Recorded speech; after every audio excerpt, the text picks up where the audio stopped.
Welcome to the High Five Customer Experience, a podcast brought to you by CXMLab.com. It will be a short, sharp, and interactive podcast with some of the best minds in the business, and we'll take 5 key questions. CXM Lab is a platform to express thoughts, ideas, and tools that drive customer experience and will enable marketers, CIOs, CTOs, and CDOs to think, reflect, and make the right choices for their brands and organizations. For more insights, log on to cxmlab.com. Our guest today is Dinesh Ganti, Chief Executive Officer at Digital Kites. Welcome, Dinesh. Happy to have you here with us today. Hi, Neeraj. I Glad to be here. So, Thank you. Dinesh comes with more than 13 years of experience in the consumer data analytics and the AI-based technology business in the ad tech and the martech industry. He launched Digital Kites to revolutionize the audience ecosystem in the year 2019. So it's been 2 years, and in that period, 1 year has also been the lockdown period. So it's been must have been quite a sharp learning curve in that context. The Digital Kites platform enables the advertising ecosystem to leverage the unique audience marketplace and users stitching technology together. He strongly believes that do it yourself solutions mark the era where publishers and brands can work seamlessly together more closely than ever before and achieve better customer lifetime value. Breaking customer silos and democratization of marketing intelligence is what Dinesh is looking forward to bring. And it works actually beautifully well because that's the proposition that Hansa Equity goes out with in the market in terms of adding intelligence to the tools that exist from a marketing automation perspective. Thank you, Dinesh, for joining us. Dinesh, Hansa and I are actually leading the conversation in India in the context of connected customer experiences and right. matching the offline identity of the consumers with the online identity of the consumers. Thus, trying to bring together the offline and online environment, and it's something which really needs to be done and Yeah, done pretty fast. Please share your thoughts and how have you tried to enable this whole process? yeah. So, thanks, Neeraj. Morning once again. So, yes, see, offline to online, it's a, how do you put it? It's like an inevitable direction that the industry has to take anyway, because without uh, some sort of a connection between the place where the sales actually happen, which is offline, and the direction in which users are moving, which is digital or online, without these two pieces getting connected somewhere, the innovation, the whole space pushing the envelope to the next level won't happen. And which is why we see, like, the if you look at the whole ecosystem, like CDPs are becoming CIPs. You have concepts like user data management platforms coming up. Everyone is jumping into some sort of an identity solution, because end of the day, whether you're servicing a brand or a collection of brands via agencies, unless you connect these two pieces, there isn't a next step for people to take. And we see this even from the market leaders like Google and Facebook, first coming up with custom audiences, and then now coming up with ads hub and data clean rooms where brands can bring in their offline data and then merge it. Having said that, I think a couple of things that I always think whenever I think of offline to online. The first thing I try to remind myself is, brand is not doing offline to online for the sake of doing it. Ultimately, every brand has a certain use case behind why they are doing it. Like, it could be for a particular campaign, it could be for pure measurement of, or trying to justify their costs that they are spending on digital, or it could be, just to increase their understanding about the users, to kind of give a 360-degree customer experience. So understanding why the brand is doing it and then stitching a solution around it is very important, because offering offline to online as an independent piece would hardly work. And that's how we are kind of trying to Yeah, approach this. absolutely. Absolutely. Dinesh, omni-channel, multi-channel, those kind of words seem to be the buzzwords in the marketing space today. But how do you think Hmm. organizations are putting it in action in a kind of a frictionless manner? So, so firstly, like, and has Hansa Securities, ever since I've known this company, how you guys have always tried to pitch about customer equity and connected experiences, right? Yeah. I think that is the fundamental, right? Everyone wants a connected experience. There could be some advertising channels and there could be some communication channels, but ultimately both are just communications with the user. It's about how you look at it.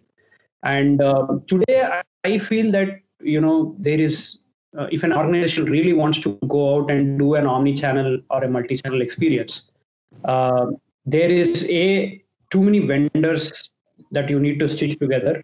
You need to have a very dedicated person, or if not team, to kind of look at it very closely. Someone from the industry to understand, who understands very well how these things work, and then all these vendors that you work with, they in turn would come up with some sort of, most of them would be SaaS companies and they would be on monthly retainer models. So Yeah. what I've seen happening with a lot of brands is they start with an intention of connecting all the channels together. They work with various martech and ad tech players.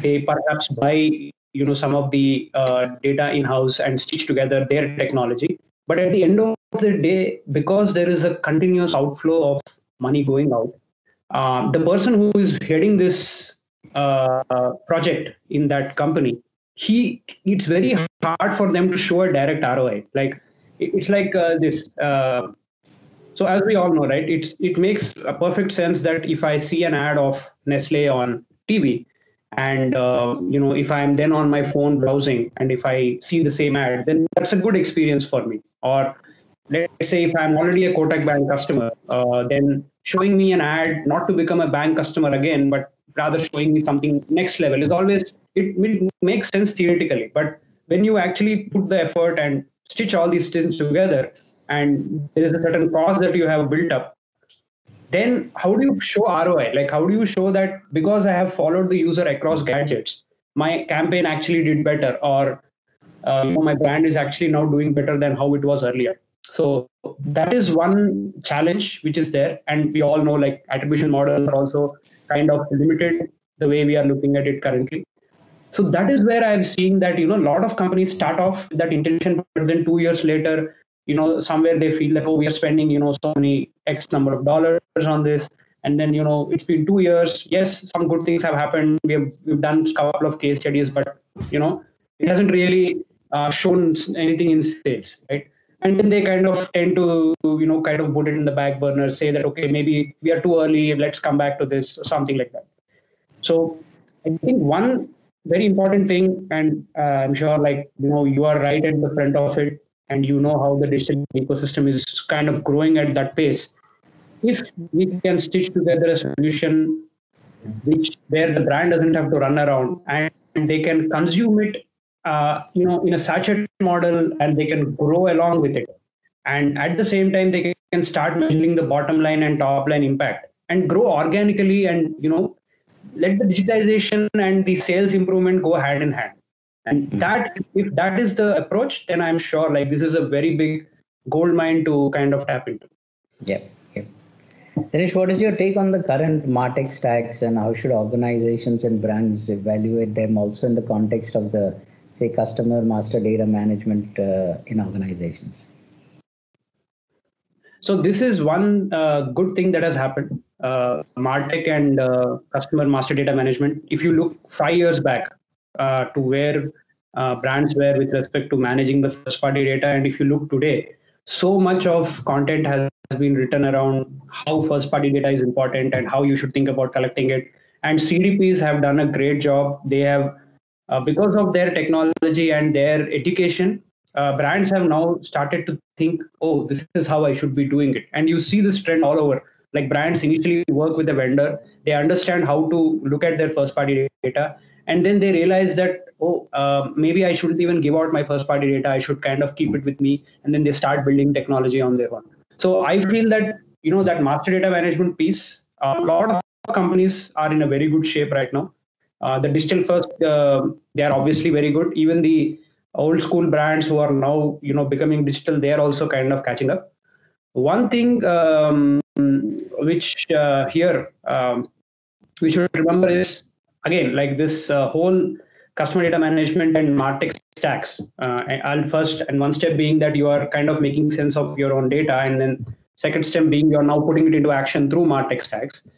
Again, here, like we brands, couple of things that we would all love to see is one, brands should realize that users are smart. Okay, just because I figure out a certain pattern, and if I keep bombarding the user, it won't work. Users understand when something is being pushed at them versus something, when it is something relevant which pops up at the right time. So recently in a conversation with a luxury brand, and we were speaking about the same thing, like that movement spending a movement, that is so big in luxury brands.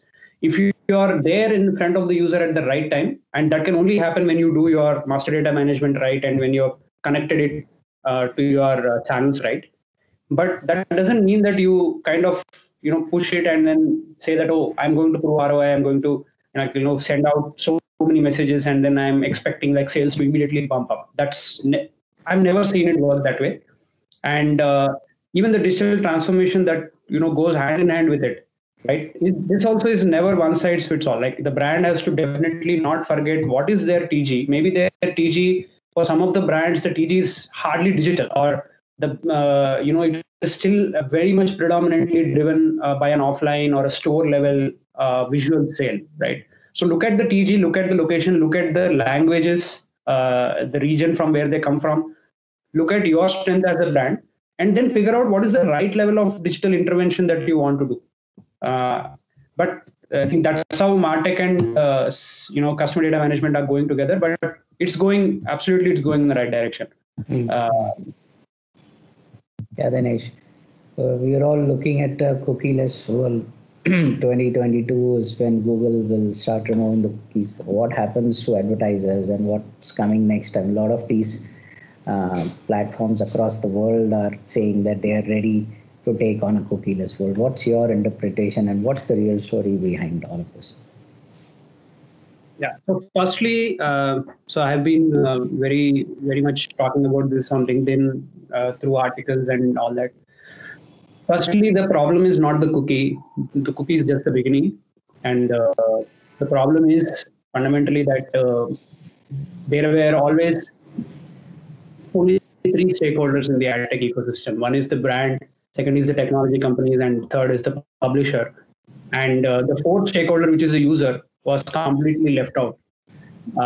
And that is basically that decision, or that's the way how that industry evolved, is now it's putting the pressure back. Because if you look at, just I always like to compare ad tech with fintech. In fintech, the customer data is much more private data, much more sacrosanct data is out there, and a lot of innovation is happening on fintech. We see so many wallets, so many payment companies coming up, so many people trying to create digital banks, vertical banking solutions, and all that. And they are all touching data, financial data of the user. They know the Aadhaar, they know so many things.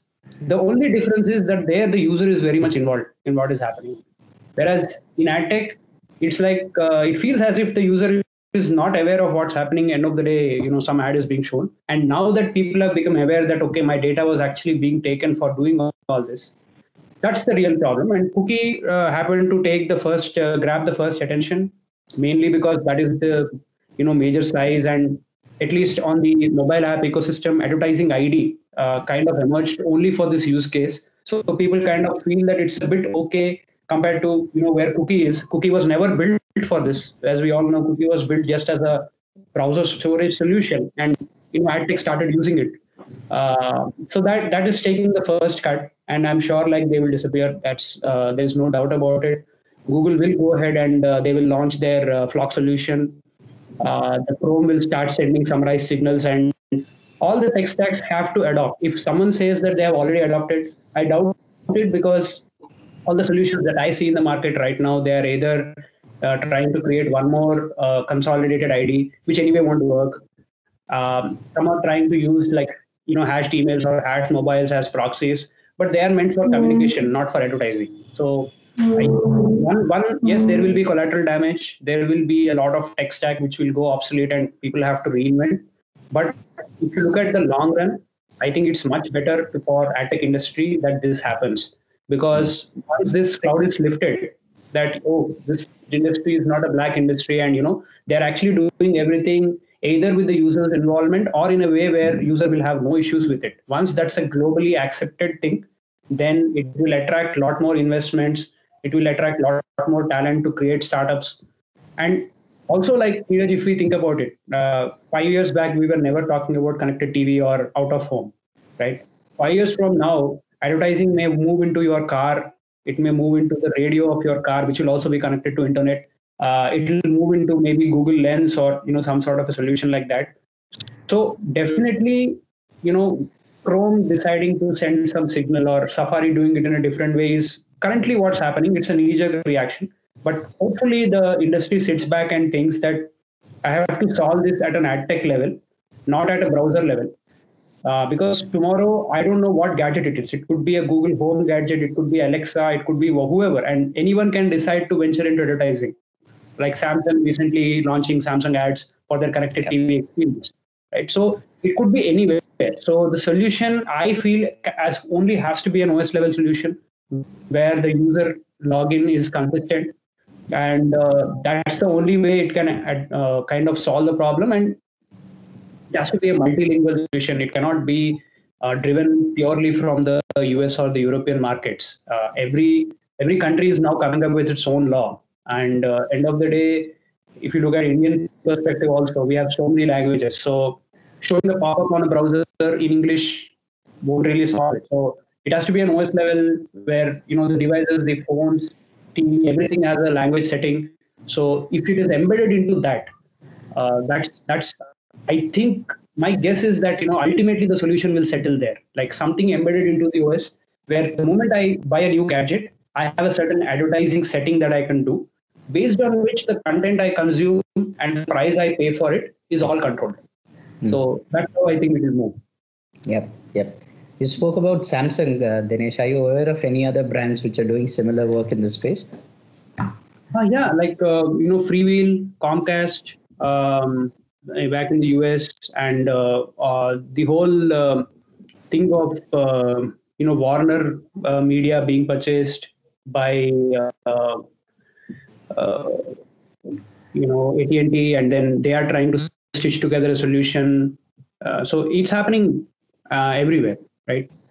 So because all TV consumption is happening on, or definitely going to happen on digitally connected TVs. Definitely that's going to happen. So and we should not be surprised, like how if someone like Reliance or even in other markets, like I forget the company's name, but there was a company which is still popular in the US. They have about 25 to 30 million TV sets, and their model is very clear that they do declare on the screen itself that we are actually collecting a bit of data for you about you, and then we will be using that for providing analytics on what shows you are watching, and the user is kind of incentivized to do that.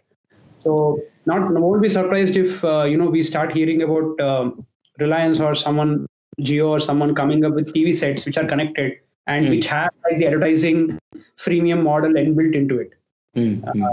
So yeah, definitely going to happen. Great.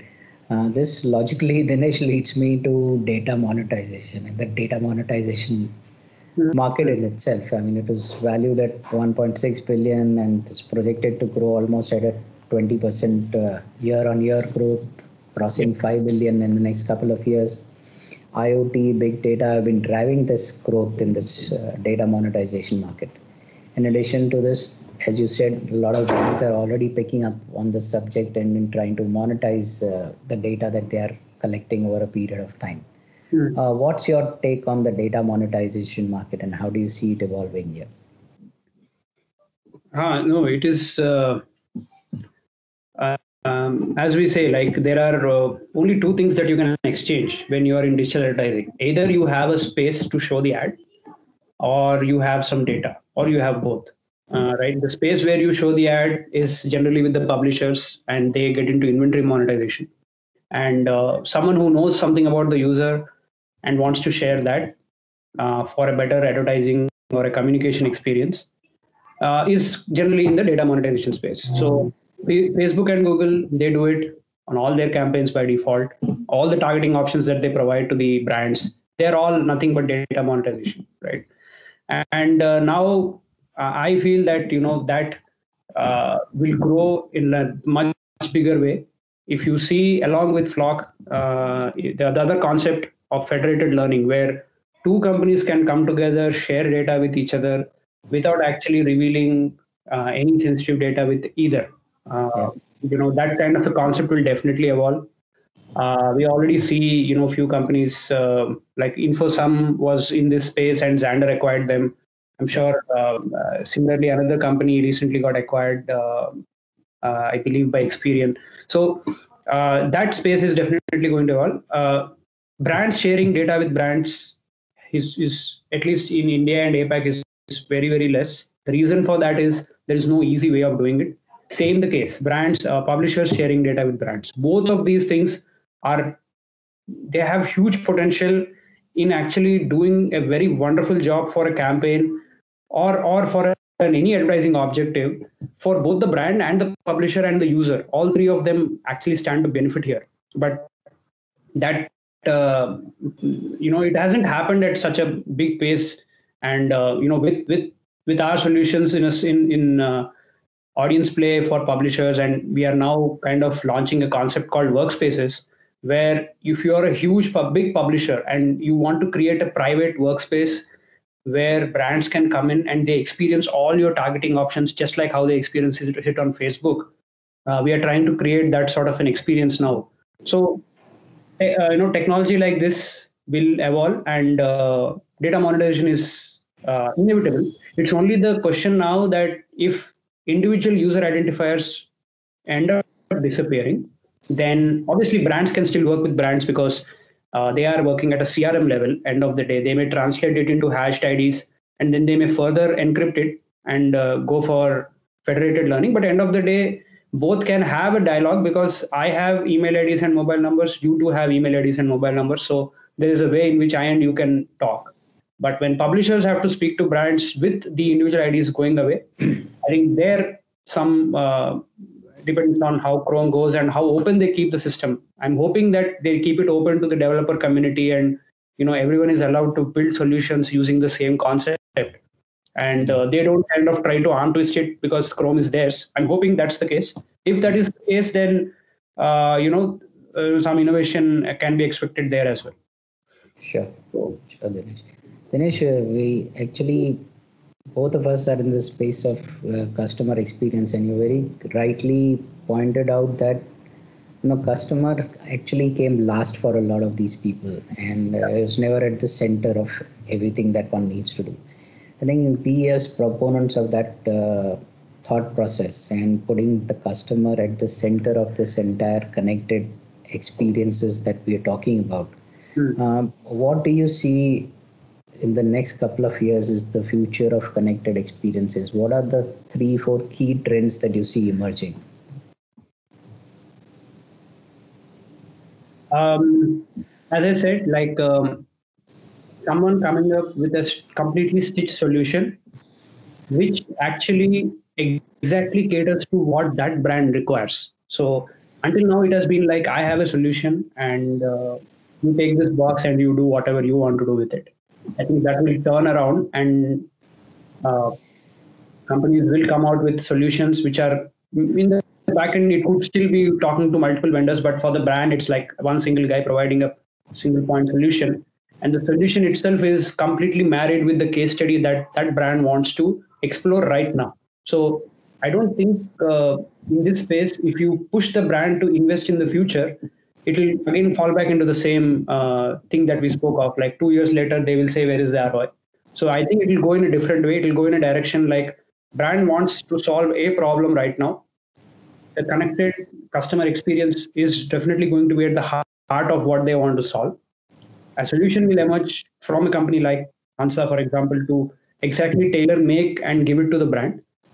And from there, you have to work with the brand to kind of take them through that digital transformation. So this is what I'm thinking will happen. And brands actually are going to enjoy the next 5 years, I feel, because almost everyone is working for them. Uh, it's like publishers are working on how I can, be more presentable to the brand, and make my inventory more relevant to them. Google, Facebook, obviously they are coming up with their data clean rooms, ad hubs, ad data hub concept, everything for the brands. And a lot of technology companies are also thinking of how do I present this connected customer view or analytics or activation to the brand. So brands definitely are sitting on the driver's seat. If solutions come to them which are not, aimed at, pulling out a lot from their wallet, because as we know, we are just coming out of a pandemic. So budgets will be you know in the ascending, but they are not booming with money, so to say, or at least not all of them. So coming up with the right solutions which make sense, prove it for 3 months, prove it for 6 months, then boom, go to the next level, invest more. That sort of an approach will become very popular. Yes, yes, Dinesh. Dinesh, one last question. What has been your journey like over the last 2 years with Digital Kites, and what have been the learnings, and what are the opportunities you see for Digital Kites going forward? Um, as you know, Neeraj, we started with this vision that we will connect brands and publishers in a different kind of a democratic ecosystem. What we mean by that is essentially, if you see for a publisher, working with brands on a level of data, exchanging data, is a very it's a very technical thing. If a publisher has to do it all the by themselves, it will mean that they'll have to completely go out of their core, which is providing their kind of creating their content, or making sure their app and site are aligned with the user. So we wanted to come up with a solution there where every publisher, depending on their size, depending on the extent to which they want to do this, should have the controls to be able to do it from a single solution, and they shouldn't have to pay for it. Pay huge amounts for it. It should kind of flow in a manner where they are winning and we are winning. So with that concept, we launched Audience Play. I think we've been lucky, privileged that so many big publishers have adopted it, and at the same time, so many startups, so many digital first publishers, young entrepreneurs, full of dreams, they have also started to adopt it. So they have actually they have started pushing our boundaries of thinking. When we started, we never thought of what we are thinking right now. But if you ask me right now, obviously the pandemic was tough, but it was also a blessing, because in the pandemic we also had to kind of dig deep and figure out how do we kind of reinvent ourselves. And we are coming up, I think we have kind of now understood that how do we actually stitch the publisher and the brand together. And that's what we are working towards. A lot of opportunity to this is a very big space. We feel that if we are able to do what we are doing right, then we can actually do a model where the top publishers and the top brands of a region can all come together and offer whatever it is they want to offer for a brand, in a manner where no one is kind of having to give their data out. No one is worried about my data going out somewhere. No one is worried. The brand is not worried that the data is not consented or anything like that. So create that tight and at the same time a free ecosystem where collaboration can happen. Like, just a small example, right? If a brand is launching, imagine a shoe brand is launching a pan India product, they want reach, and at the same time they only want people who are into running or some sort of athletics. And all on the face of it, seems like a small thing, but for the brand to actually engage and put together a media plan to make this a success across devices, across channels, across the IoT, as we spoke of, we are trying to see if we can give that solution to the brand in that manner, and take publishers along with us, and push publishers to think about consent, educate them, and take users also along. That is the whole plan. Absolutely. Dinesh, wishing you great success in Yeah. your endeavor and looking forward to working with you. Same here, same here. Thank you. Thank you, Dinesh. It was great talking to you. Thank you very much for your time, Dinesh. Bye, bye, bye. Thank you.